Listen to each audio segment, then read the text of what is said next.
जब भी हमारे साथ अचानक कुछ होता है, उस हादसे को हम कभी नहीं भूलते, और जितनी बार वो याद आता है, हम फिर से सहम जाते हैं, और वो खौफ एक बार और हमें उस हादसे की याद दिलाता है। मेरे एक अंकल थे, वो ये बात हमेशा कहते थे, ये अचानक होने वाले इंसिडेंट्स में हमारा रोल डे 1 से लिखा होता है, बस सिर्फ हम ही उससे अनजान रहते हैं। लेकिन वो वक्त, वो जगह और वहां की एनर्जी हमारे इंतजार में रहती है। आदित्य और उसके दोस्त उस दिन पार्टी के मूड में थे, लेकिन कुछ तो था जो उनका इंतजार कर रहा था, क्योंकि उन सबका रोल उस इंसिडेंट में पहले से ही डिसाइडेड था। Hi guys, my name is Aditya Ambatkar. 2006 की बात है ये। हमारा एक दिन प्लान बना कि भाई नाइट आउट करेंगे। तो एक हमारा दोस्त था सूरज करके, उसके घर पे हमने फिर रहने का प्लान बनाया। तो हम शाम को सब कोल्ड ड्रिंक्स, चिप्स, ये वो सब लेके हम सब इकट्ठा हो गए। तो अचानक क्या हुआ कि जैसे हम रात को 9 साढ़े 9 बजे सब लोगों का प्लान बना कि भाई रात को कहीं घूमने चलेंगे। तो वहां से हमारा यवतमाल से एक दोस्त आया। अचानक ही उसका बिहेवियर हमारे साथ एकदम से ही चेंज हो गया। एकदम उसकी बातें करना, ये वो सब चेंज हो गया। दोस्त का नाम था दिनेश।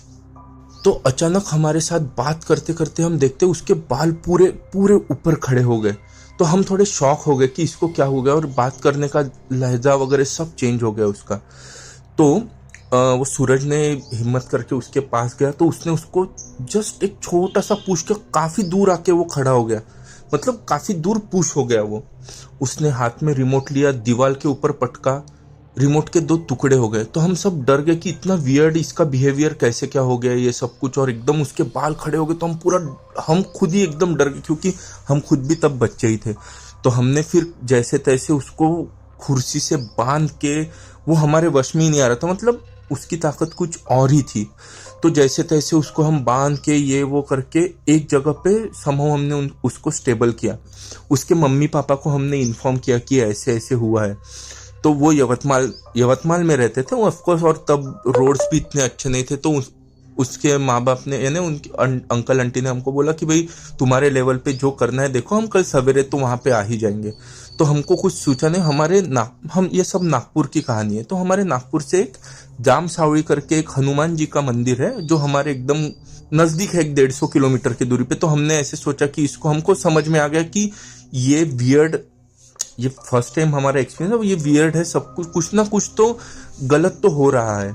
तो हम रात को 1 बजे यहाँ से जाम सावड़ी के लिए निकले, और एक टेंटेटिवली हम 4:30 बजे वहां पे पहुंचे। वहां पे हनुमान जी की आरती होती है। आरती जैसे होना चालू हुई तो हमको पता चल गया कि इसके साथ कुछ अलग हो रहा है। और वहां पे एक बाबा थे।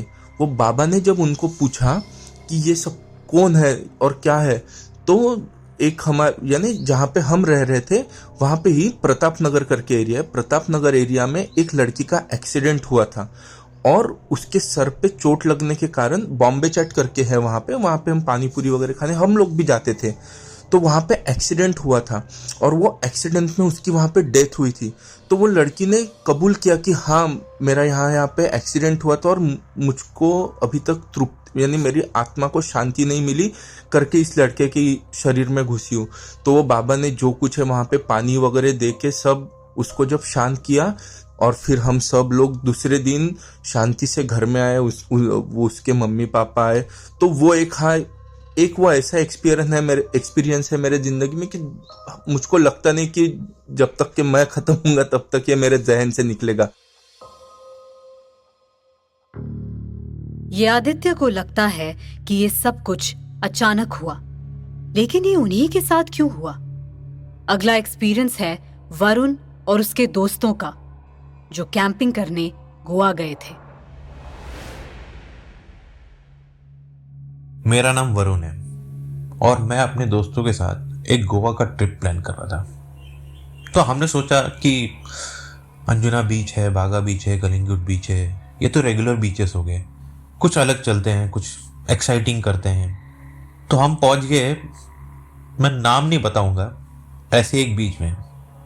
पर जाने के रास्ते पे ना हमारे साथ एक अजीब सा हादसा हुआ कि हम जितना आगे बढ़ रहे थे, बार बार वो 2 घंटा ही दिखा रहा था, और जो हमारा 2 घंटे का ट्रिप हुआ वो 5 घंटे लग गए हमें पहुंचते पहुंचते। एनीवेज, हम बीच पहुंचे। इट वॉज अ ब्यूटीफुल बीच। तो हमने अपनी कैंपिंग वहीं की, और मैं और गौरव हम निकल पड़े बीच के तरफ। फिर और एक अजीब किस्सा ऐसा हुआ कि गौरव को पानी से बुलबुले उठने की आवाज आई। उसने उसके तरफ देखा बुलबुले के, तो उसमें से आवाज आई उसकी। गौरव डर गया। मैंने उसको पूछा, क्या हुआ गौरव, तू इतना डर क्यों गया है, बुलबुली तो है? कहता है बुलबुले से मेरी आवाज आ रही है। तो मैंने उसके तरफ से देखा और बोला, पागल है, कुछ भी बोलता है, चल कैंप साइड। तो हम आए कैंप साइड, हमने बॉनफायर किया, चिकन विकन खाया, बियर शेयर पी, और हम सो गए बढ़िया। तो 2 लोग नीचे सोए थे कार में, और हम मतलब मैं और गौरव ऊपर सोए थे। रात में धड़ाम पानी में एक आवाज आई, उससे सबकी नींद खुली। तो हमने देखा कि वहां पे अनूप नहीं है। तो हम सोचे ये आवाज शायद अनूप की तो नहीं थी। तो हम दौड़े उस आवाज की तरफ, तो हमको अनूप पानी में दिखा। तो हम दौड़ते हुए गए और अनूप को पानी से निकाला। बेचारा बहुत डर गया था। उसको बैठाया गाड़ी में, हीटर शुरू किया, और हम लोग ने डिसाइड किया कि यार यहाँ पे कुछ फिशी सा हो रहा है, चलो हम निकलते हैं। वापस जाते टाइम हमको एक गांव दिखा। हम गांव में रुके और गांव में पूछा, ये मतलब हमारा वहम है कि सही में ये हादसे हो रहे हैं? तो गांव में एक आदमी ने बोला कि यहाँ बहुत सालों पहले एक शमशान घाट हुआ करता था, और बस उन्हीं की कुछ रूहें हैं जो घूम रही है। तो कभी भी ऐसी चीजें होती ही रहती है इधर। बस वो दिन था, और आज का दिन ना हमने ट्रिप प्लान की और ना बीच गए।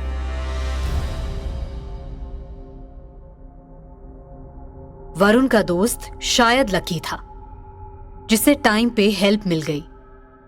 अगला एक्सपीरियंस है वीरेंद्र का, जो खुद उस हादसे तक पहुंचा। हाय, तो मेरा नाम वीरेंद्र है। तो ये स्टोरी बहुत पहले बचपन में घटी थी मेरे साथ। आई डोंट नो क्या हुआ था, क्या इल्यूजन था, बट मैं रत्नागिरी मेरे दादाजी के गांव गया हुआ था गर्मियों की छुट्टियों में। तो वहाँ मैं और मेरे दोस्त क्रिकेट खेल रहे थे। तो क्रिकेट खेलते खेलते गलती से मुझसे मेरे भाई को बैट लग गया। तो अब ऑब्वियस सीधी सी बात है, बैट लगा है तो वो अब उसको अच्छा नहीं लगा, वो मेरे को मारने दौड़ा। तो जैसे ही वो मेरी तरफ दौड़ना शुरू हुआ तो मैं एकदम ना इधर देखा ना उधर देखा, उसको मतलब बचने के लिए उससे भागना मैंने शुरू किया। तो मैं इतनी ज़ोर से भागा भागते भागते मेरे दादाजी के कुछ खेत थे, वो भी बीच में आए, सब कुछ आया। तो और मुझे थ्रू आउट लग रहा है कि मेरा भाई मेरे पीछे भाग रहा है, और मेरे पीछे मतलब वो है हमेशा भागे जा रहा है। और मैं ऐसे भाग रहा हूँ जैसे मेरे को नहीं पता कि कुत्ता पीछे पड़ जाता है, ऐसे कोई भागता है, तब ऐसे भाग रहा था मैं।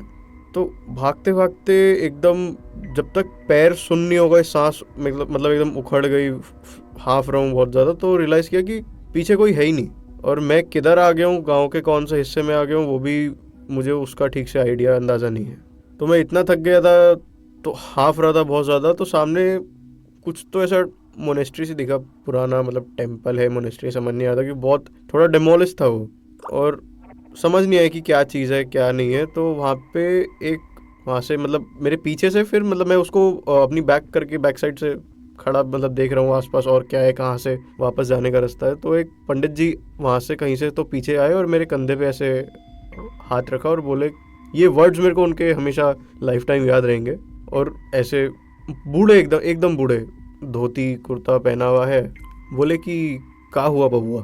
तो मैंने उनको बताया कि ऐसे भागते भागते इधर आ गया हूँ वापस, ठीक से पता नहीं है किधर जाना है। उनको बताया कि कहाँ से, कौन से गांव से हूँ, क्या है। तो उन्होंने मेरे को पानी दिया। तो अब मैं पानी पी रहा हूँ और इधर उधर देखे जा रहा हूँ कि किधर है, और अकेला था, डर भी लग रहा था थोड़ा। तो एकदम पीछे देखा तो वो पंडित जी गायब हो गए। और ऐसा नहीं कि जैसे आपके आसपास कोई रहता है और जब कोई चल रहा होता है तो उसकी भी आवाज़ आती है, समझ आता है कि इधर से कोई गुजरा है या फिर कुछ है। वो सडन गायब हो गए। मतलब ऐसा लगा कि खड़े खड़े कोई अभी खड़ा था और गायब हो गया। तो मैं इतना डर गया, वहाँ से मैं भागा भागा भागा भागा, और एकदम कहीं तो जैसे बीच में बेहोश हुआ, क्या हुआ पता नहीं। पर जब वापस आँख खुली तो मेरे सामने मतलब मेरे परिवार और दादाजी सब लोग बैठे थे, सब भाई बहन छोटे की, और बोले कि क्या हुआ, क्या ऐसे कैसे बेहोश हो गए। तो मैंने उनको बताया कि ऐसे ऐसे एक मोनेस्ट्री देखा था, और मतलब बहुत डरा हुआ था मैं उस समय, बहुत ज़्यादा डरा हुआ था। वो बात दोबारा याद करता हूँ तो अभी भी पसीने आ जाते हैं। तो उनको जब बताया कि ऐसे ऐसे एक मोनेस्ट्री दिखा, मंदिर दिखा, और ऐसे पंडित जी आए, पानी दिया और अचानक से गायब हो गए।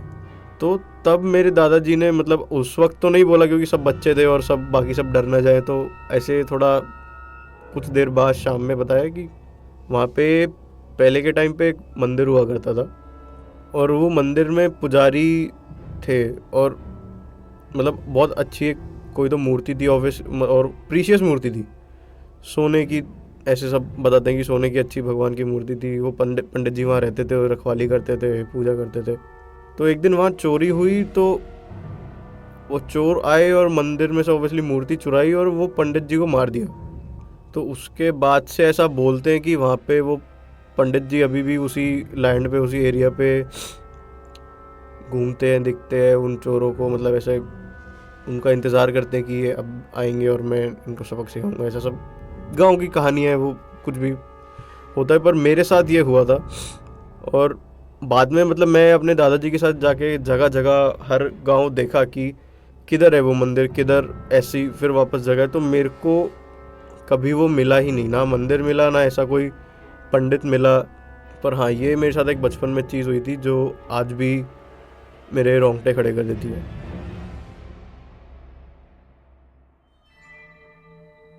मैं जितनी बार ये एक्सपीरियंसेस सुनती हूँ उतनी बार मुझे मेरे अंकल की बात सच लगती है, और बस यही सोच के मेरे रोंगटे खड़े हो जाते हैं और मन में एक खौफ पैदा हो जाता है कि ना जाने कौन सा हादसा हमारा इंतजार कर रहा है, क्योंकि हमारा रोल तो पहले से ही डिसाइडेड है। लेकिन आपको क्या लगता है? हमें जरूर बताइए। और अगर आपका मानना ये है कि ये सिर्फ कहानियां हैं, तो आप हमारे दूसरे पैरानॉर्मल एक्सपीरियंसेस सुन सकते हैं। भयम की इस दुनिया में आपका स्वागत है।